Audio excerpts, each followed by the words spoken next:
manungkit ng hiwaga at kalaman. Ang Pilipinas ay isa sa mga bansang nasa malayong silang. Ito ay binubuo ng maraming kapuluan. Ito rin ay nahahati sa tatlong malalaking pulo, ang Luzon, Visayas at Mindanao. Ito ay binubuo ng maraming tribo na umabot sa 134 pangkat etniko at may 186 na iba't ibang wika. Salitang Tagalog ang pabansang lingwahe ng mga Pilipino para magkaintindihang may ihayag. Alang-alang sa mahal nating bansa, dapat magkaisa. Ang kanya-kanyang opinyon at saloobin ng mga Pilipino. Ito rin ay binubuo ng mga maraming relihiyon. Mayroon nito ang Kristyanismo at sinundan ng Islam.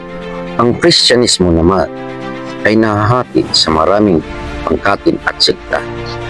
Mayorya nito ang Roman Catholic at sinundan ng Protestantismo. At ang naiiba sa lahat ng mga relihiyon sa Pilipinas na napabilang lamang sa minorya, ngunit bukod tanging kilala sa pagkakaisa, nangalulubos sa isang pag-iisip at paghatol, lalo na pagdating sa eleksyon.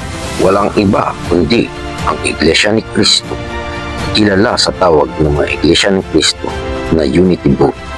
Pagkakaisa sa isang pag-isip at pagboto na naayon sa doktrina ng Iglesia ni Cristo.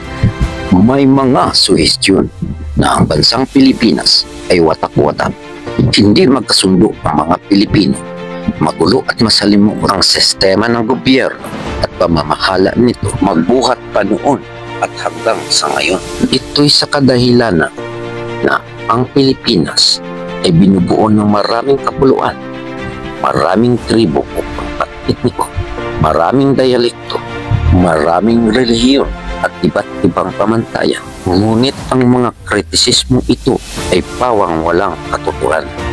Sa kabilang banday, maganda ang sistema ng batas ng pamamahala sa bansang Pilipinas. Ang mga mamamayang Pilipino ay malayong maglahad ng kanyang saloobin at maging malayong maglingkod sa kanyang sariling relihiyon at maging sariling pamantayan.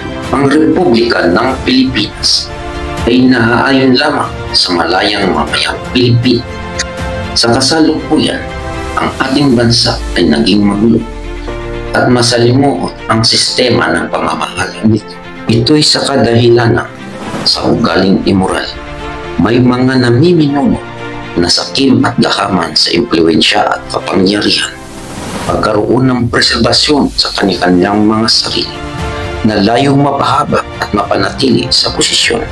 Pinipilipit ang batas at sinalaulang ang kakapal ng libag ng kanilang mga mukha na mas lalong naghangad pa ng mataas na posisyon upang mamuno sa ating bansa. O aking mga kababayan, sa darating na halalan, ating tulukan, piliin at ating ihalal ang taong nararapat na maglingkod sa ating inang bayan.